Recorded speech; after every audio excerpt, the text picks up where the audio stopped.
Para dar as boas-vindas, convidamos o vice-presidente do Sistema Firjan e presidente do Sindimetal, Cláudio Tangari.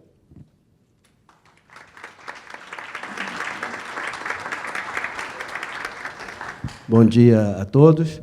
Em nome do presidente Eduardo Eugênio, queria dar boas-vindas a todos que estão aqui, aos palestrantes que vieram conosco dividir um pouco do seu conhecimento, de sua experiência, aos presidentes de sindicatos da indústria, aos nossos colegas empresários das diversas regiões do Estado que estão aqui presentes, do Sul ao Norte e na nossa região serrana, e aos colaboradores de empresas, ou seja, aqueles que no dia a dia trabalham e tentam levar adiante, nesse ambiente conturbado que a gente vive hoje no Brasil, a geração, a manutenção de empregos, que gerar emprego hoje está difícil, né? A manutenção de empregos e a manutenção das empresas em sua plena atividade.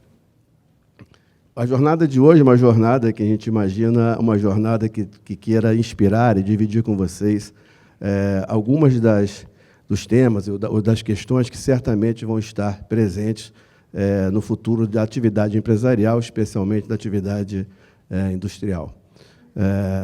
Nós discutimos aqui muito, enquanto empresários, né, a questão da crise, como sobreviver.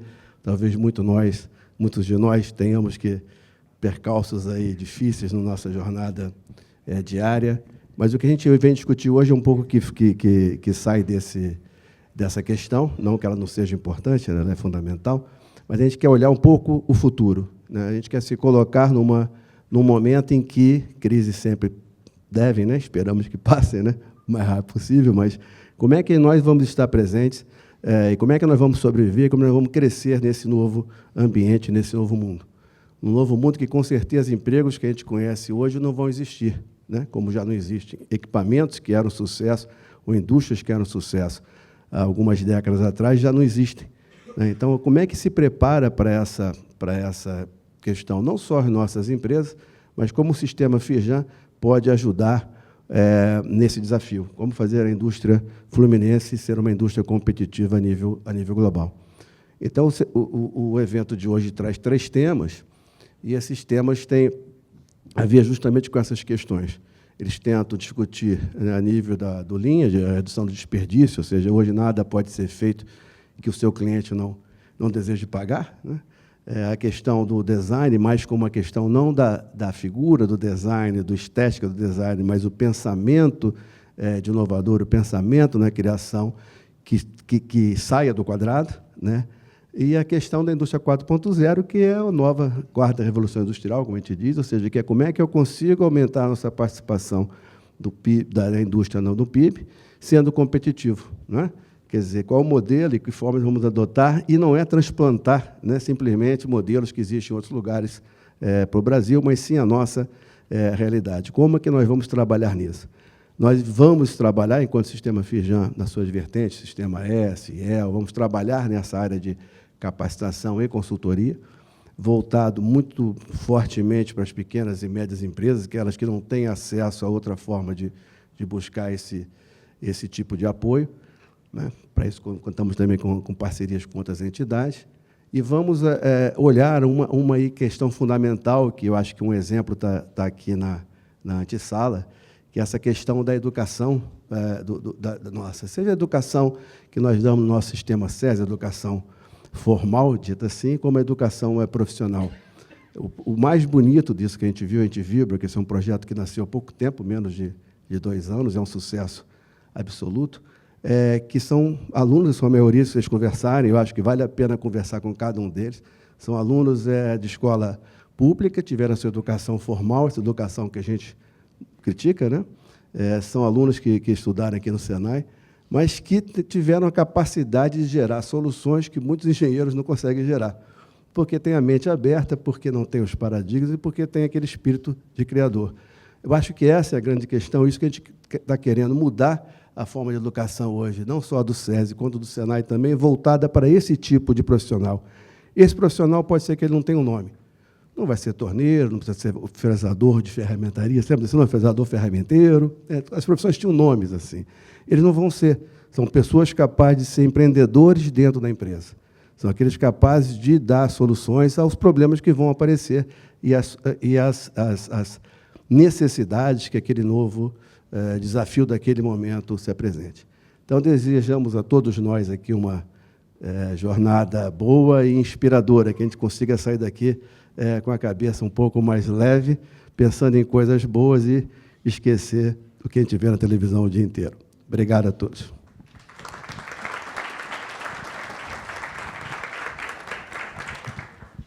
Ouviremos o presidente do Cimerge, coordenador do Grupo Metal Mecânico do Estado do Rio de Janeiro, Lucenil Carvalho.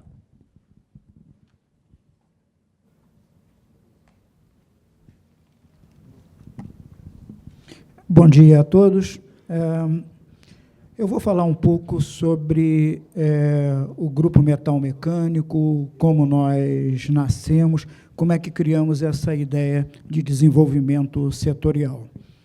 Quer dizer, o Grupo Metal Mecânico, ele nasceu em uma reunião, aqui numa dessas reuniões de boas práticas sindicais, quando estivemos conversando, eu, o Henrique, onde está Henrique? Henrique está por aí. Eu, Henrique, Camilo e o Fragoso, e nós sentimos a necessidade de organizar o setor metal mecânico e criar um grupo que congregasse todos os sindicatos de maneira a lutar pelo desenvolvimento do nosso setor, que é extremamente importante. Hoje, nesse evento, como o Cláudio já colocou, nós estamos trabalhando em 3 pilares: Lean, Design e Indústria 4.0. Todo mundo lembra lá das nossas aulas de geometria que três pilares definem um plano. E que plano é esse?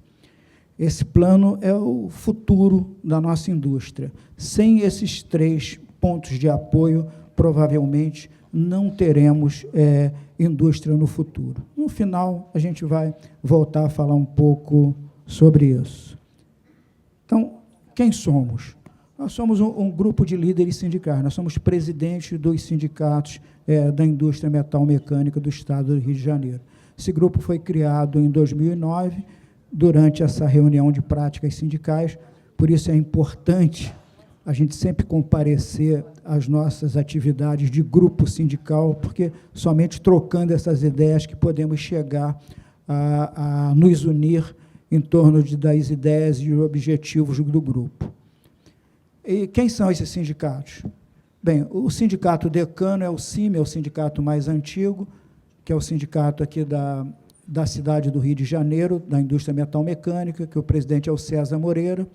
O CIMETAL, que é o sindicato da indústria metalúrgica aqui da cidade, que o presidente é o Carlos Eduardo de Sá Batista. Depois temos o Sindimec de Campos, que o presidente é o Luiz Eduardo Boinar de Faria.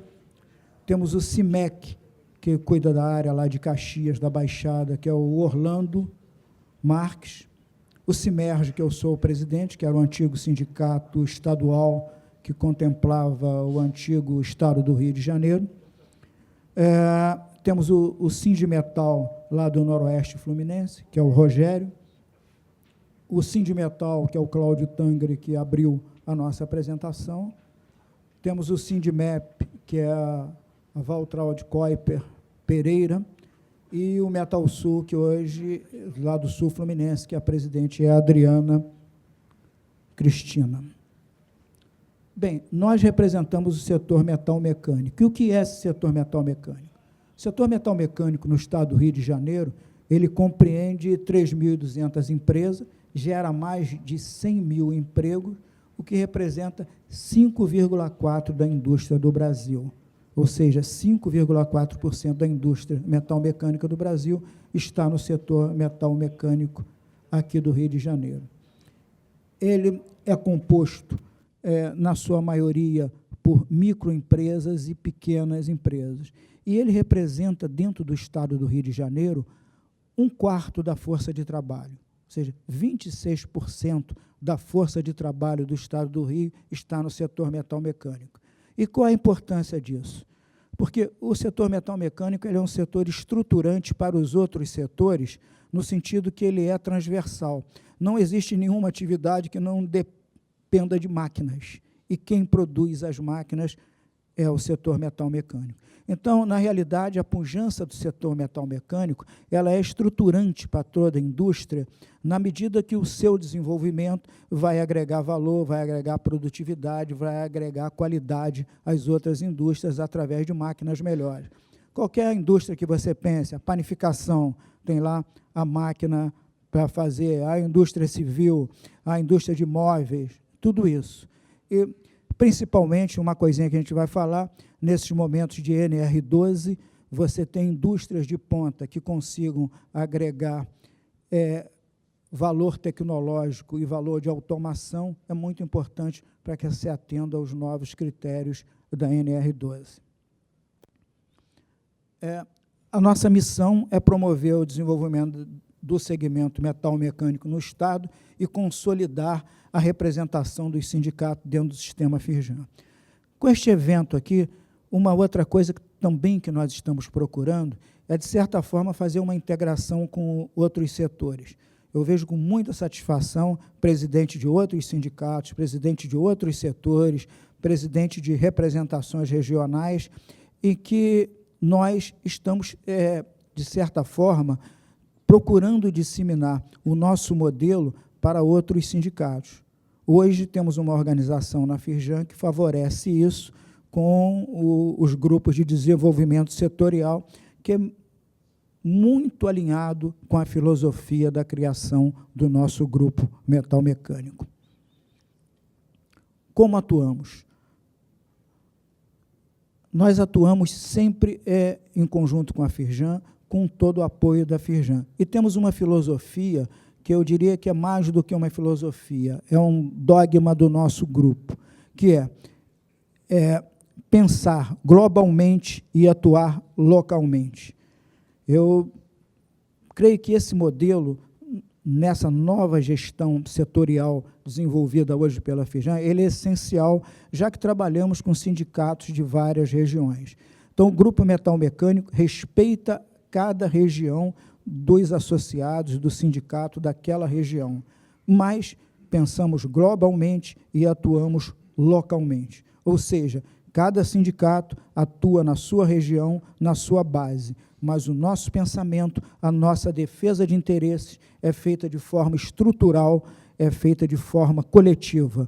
Porém, a nossa atuação tem que ser focada na nossa região, para os nossos associados, procurando agregar valor para o nosso associado.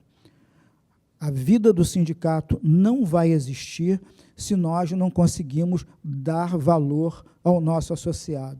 Se associar ao sindicato, tem que realmente apresentar um valor. O associado tem que perceber valor em ser associado do sindicato. Por isso que nós tentamos fazer todas essas ações, procuramos levar essas ações, essa é a razão do nosso grupo, é agregar valor para o nosso associado e desenvolver a indústria metal-mecânica e, numa visão ampliada, desenvolver toda a indústria do Estado do Rio de Janeiro.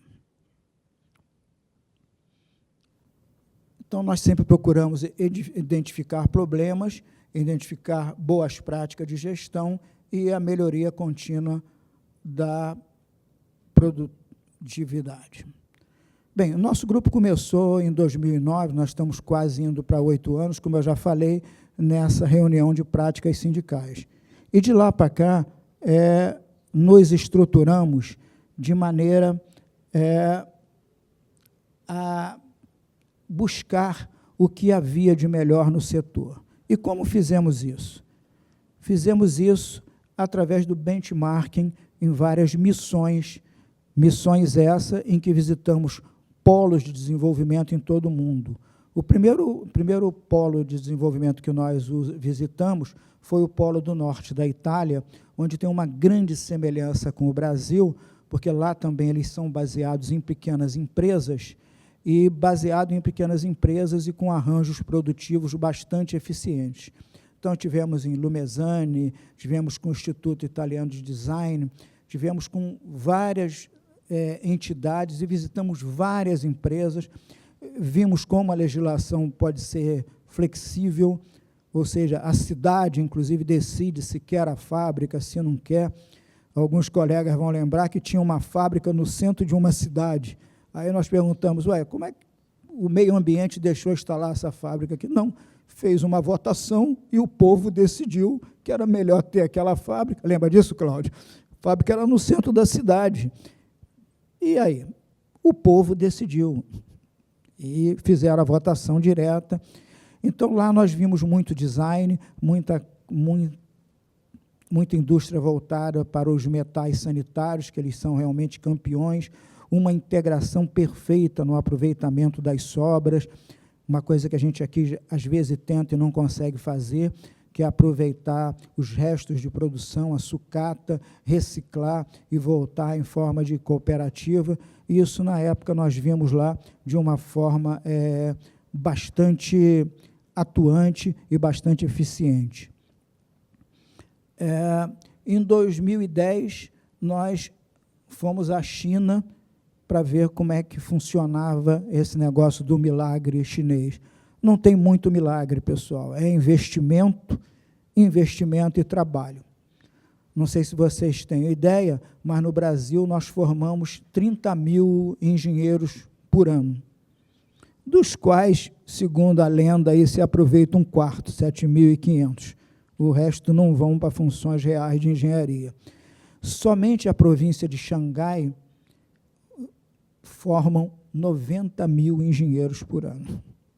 Só a província de Xangai.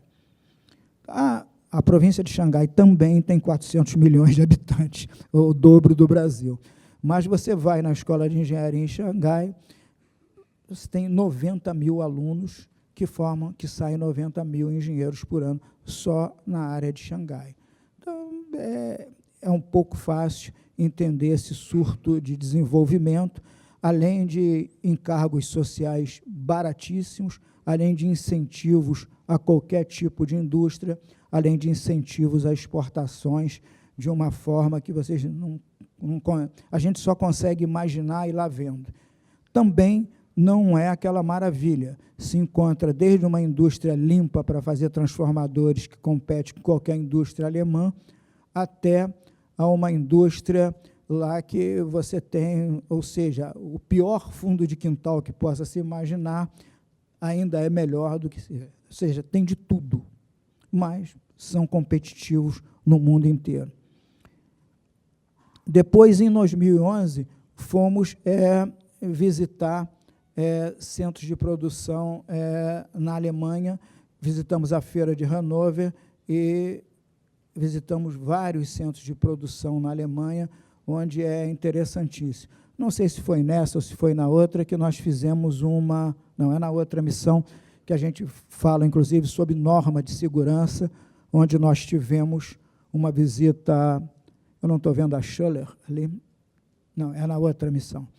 Onde visitamos uma fábrica de prensa que vai aparecer, eu vou fazer alguns comentários aí com vocês. Em 2012, foi uma experiência bastante interessante. Nós visitamos a Coreia, e na Coreia a gente também conseguiu ver como esse país, que na década de 60 tinha 10% da renda per capita no Brasil, e hoje tem 5, 6 vezes mais. E a Coreia, o que a gente trouxe da Coreia e que ainda não conseguimos, mas um dia vamos conseguir implantar, é a classificação dos trabalhadores. A Coreia tem um sistema maravilhoso que hoje quem tem intimidade com solda vai... O Ogawa, viu o Ogawa por aí, mas lembrar que hoje você tem o inspetor nível 1, nível 2, soldador 4G, 5G, 6G, isso aplicar a toda a formação profissional. E na Coreia, eles já fazem isso. Ou seja, se você precisa de um mecânico que vai mexer numa máquina grande, você tem aquele cidadão especializado e ele fez uma especialização daquilo e carrega um certificado. Como se fosse na área da solda, um soldador TIG 6G, ou seja, solda em qualquer posição. Então, aquele cidadão mexe em todas as máquinas, né? Então, isso é uma coisa bastante importante, é uma coisa que nós pretendemos evoluir. Em alguns casos, a própria legislação é contra isso, e tem que ainda se buscar algum caminho para que os operários consigam ser classificados de acordo com as suas habilidades e, além de classificados, certificados. Quer dizer que isso é uma coisa bastante importante. Em 2013, foi essa missão que nós voltamos à Alemanha, e voltamos à Alemanha com uma missão. Na época que estava assim, uma grande efervescência em relação à NR 2012. E nós, na Alemanha, solicitamos a uma sociedade classificadora alemã, uma certificadora alemã, chamava TÜV. Não vou falar o nome, porque só a Val consegue falar esse nome em alemão, que é um nome que tem uma sopa de letrinhas. E o TÜV é um cidadão especialista em segurança do trabalho, saiu de Bonn, a capital da Alemanha, e foi fazer levamos uma NR12 em inglês, traduzida, e o cidadão foi fazer uma palestra. Foi uma coisa muito engraçada, porque ele não entendia por que algumas coisas estavam na norma, ele achava que não tinha o menor sentido. E foi uma coisa muito interessante, e o maior fabricante de prensas do mundo, a Schuller, quando a Val, utilizando os conhecimentos dela do alemão, falava com o operário lá, olha, mas isso está na nossa norma. Ele ria para a Val, porque mas como é que o cidadão vai fazer isso? Ele não é maluco. Pois é, mas está na norma, ou seja, norma contra maluco não existe. E foi uma coisa muito interessante, porque o cidadão da TÜV, no final da palestra, ele não conseguiu entender o espírito da norma. Ele falou isso para nós, e a partir daí, hoje a coisa está melhorando muito, muito, e vamos evoluir. Mas essa foi uma missão importante da gente ver como as nossas máquinas, elas têm que atender um estado da arte melhor do que o alemão, melhor que o japonês, melhor que o italiano, melhor que o grande estado da arte da construção mecânica.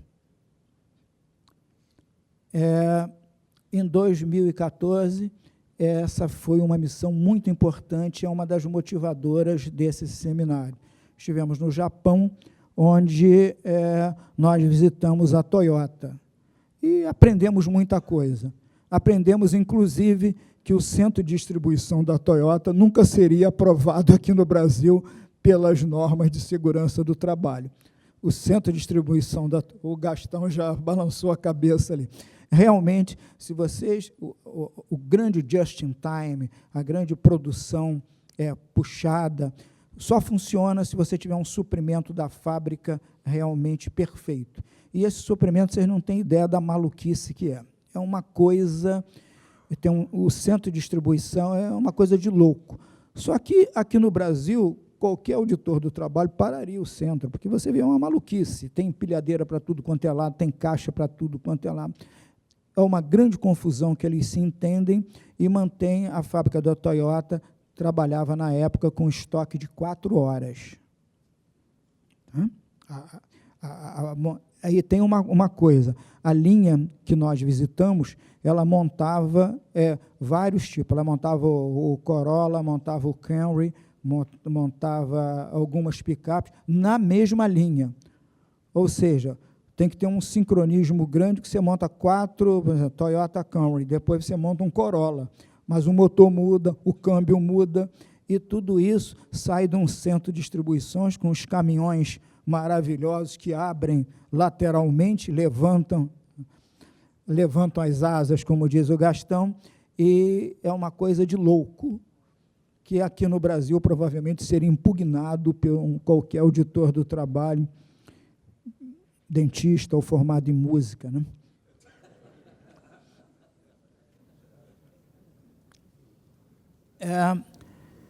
Outra atuação importante do GMM foi a revalidação, junto com a área de educação da Firjan, que sempre nos dá um apoio muito grande, dos cursos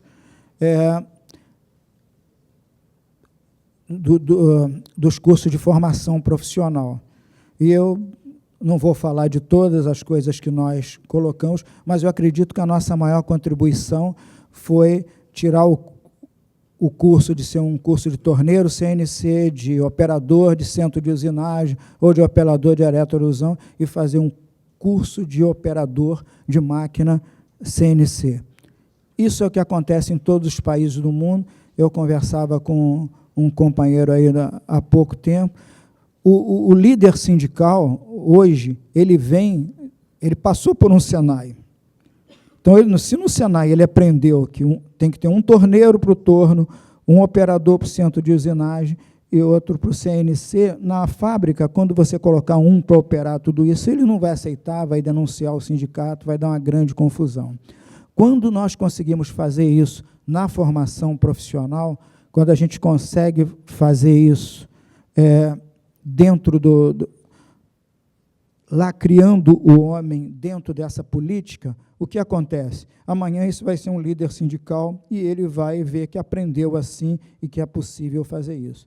Então, isso é uma grande coisa também que a gente tem que mudar no Brasil, que é você ter multioperadores de máquina, até porque com a indústria 4.0 você vai acabar com isso. Bem, e aí o produto mais importante dessa filosofia foi essa bela unidade fabricada aí pelo Senai, que é uma unidade móvel em que você aprende torneamento CNC, aprende a operar centro de usinagem e aprende máquina de eletroerosão. Está ali a foto da inauguração. Não quero puxar a brasa para o metal mecânico, mas é a mais bela unidade móvel que o sistema tem hoje. Muito bonita. Quem não teve a oportunidade de visitar, ela está disponível para levar esse treinamento a qualquer área do Estado. Bem, meu tempo está se esgotando, deixa eu correr um pouco mais. Bem, em 2015, nós visitamos nos Estados Unidos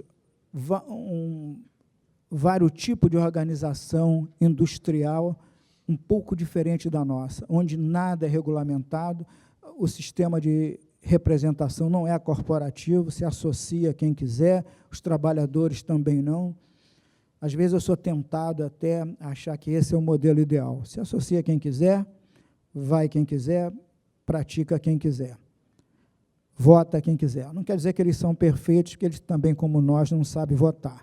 Mas isso é uma outra história. E o que nós trouxemos de melhor lá foi esse espaço lá que se chama 1871, que é um espaço aberto para inovação. Nós do GMM estamos pleiteando que nós tenhamos aqui dentro da Firjan, na Casa da Inovação, não sei que nome vai ser dado, mas um espaço em que a gente possa integrar aluno do Senai, pessoal de universidade, empresários e montar startups de uma forma, startup que unam todos os setores. Não devemos pensar mais de forma transversal, mas de forma horizontal. Podemos montar uma startup que junte um pessoal de marcenaria para fazer uma máquina totalmente automatizada, que vai fazer um tipo de móvel, vai fazer um tipo de pé de mesa, ou podemos fazer para confecção. E esse modelo foi excepcional. Eu, como empresário e como engenheiro, foi uma das experiências mais interessantes que eu tive na minha vida, foi ver esse espaço de criação totalmente informal, totalmente de graça. Você pode alugar uma sala, você pode sentar no chão, vários meninos sentados no chão com computador, criando startups. E depois você faz um talk show, em que eles apresentam as ideias e os empresários vão lá e resolvem investir. E a coisa funciona de uma tal forma que, às vezes, por exemplo, eu conheço um exemplo de uns meninos queriam desenvolver um tênis novo, um conceito de tênis. Quem deu dinheiro para eles desenvolver a ideia? Quem? A Adidas e a Nike. Qual é a filosofia por trás disso? Se der certo, eles vão lá e compram a startup. Se der errado, eles não se desgastaram e testaram uma ideia. Então, o conceito quando você tem essa iniciativa privada totalmente livre, é muito interessante, e eu acho que o grande desafio nosso é exatamente tentar trazer esse modelo para o Brasil, fomentar startups e que a gente junte tudo. Bem, eu vou ter que dar uma corrida aí. Aí vou falar assim daquela que eu poderia chamar hoje da joia da coroa do GMM, que é o projeto integrador. Através do projeto integrador é que a gente pensa em trazer as demandas da indústria para utilizar toda a capacidade técnica que o Senai tem. E essas demandas, ela pode ser de inovação, pode ser de NR12. A NR12 vai ter uma modificação que, com a atuação institucional da casa muito boa, vai ser publicada, que é o seguinte: quem tem uma máquina antiga, se fizer um projetinho de inovação que atenda a norma, pode utilizar esta máquina, desde que ela tenha um projetinho de engenharia e um engenheiro faça uma arte e ateste que aquele projeto atende às novas normas. E aí o papel do projeto integrador, como já falou o Cláudio no início, é fundamental. Por quê? Porque toda a expertise do Senai pode ser colocada para ajudar os empresários a desenvolver esses novos produtos e aproveitar as máquinas e, com isso, diminuir. Bem, eu estou cometendo o primeiro erro do sistema Lean, que eu já estourei meu tempo. E o Lean, a gente tem que manter o nosso tempo. Então, vamos dar do projeto integrador, o projeto piloto do metal mecânico, foram enviados 38 desafios, 21 indústrias participantes, participaram 5 escolas do Senai. Esse é outro projeto, pessoal, que eu acho que é um projeto transversal. Nós estamos fazendo com o metal mecânico, mas ele vale para todos os outros sindicatos, para todos os outros ramos da indústria. Esse é o tipo da coisa que pega na horizontal todo mundo, e todo mundo, que eu digo a todos os sindicatos integrantes do sistema Firjan, pode ter uma chance de utilizar o projeto integrador. Bem, essa última missão, nós visitamos os hubs criativos, principalmente na Suécia e na Holanda, onde fizemos benchmarking em várias formas de design, de inovação, sobretudo de criar valor com isso. Bem, aqui tem umas visitas à indústria do Rio de Janeiro, onde visitamos algumas indústrias, que eu vou dar uma puladinha aqui, rápido. E, por fim, nós estamos aí, voltamos ao nosso tripé: Sistema de Administração Lean, Design, Indústria 4.0. Esse plano que a gente define, pessoal, é a única saída para a indústria. Porque esse plano, nós podemos defini-lo como o plano da competitividade. Tá? Sem competitividade, nós não teremos futuro em nossa indústria. E a nossa indústria, através da indústria 4.0, da indústria aditiva que está embutida aí, a indústria aditiva eu vejo como uma importância fundamental, porque ela vai economizar em matéria-prima, vai diminuir as seriações, e o design e a administração Lean, que deve ser uma filosofia. Então, esse plano definido por esse tripé, e o tripé é o plano mais estável que existe, é que vai dar estabilidade à nossa indústria. E, para mim não fugir à filosofia Lean, eu vou encerrar agradecendo a todos os outros sindicatos, ao pessoal que veio de longe, pessoal que veio do interior, as caravanas que chegaram. Tá? Agradeço, este seminário, sendo feito pelo metal mecânico, mas é um seminário para todo o sistema Firjan, para toda a indústria. E aí eu agradeço ao apoio que tivemos no início. Começamos o grupo com o movimento sindical, tivemos um grande apoio, hoje estamos numa gerência de desenvolvimento. E agradecendo esses dois setores, eu agradeço todos os funcionários da Firjan, da área de educação, da área de inovação, da área de solo, que sempre nos apoiaram, que sempre estiveram junto conosco no sentido de fazer estas melhorias que nós temos certeza só vai nos ajudar a tornar a indústria do Estado do Rio de Janeiro mais competitiva dentro desse tripé: Design, Lean e Indústria 4.0. Muito obrigado.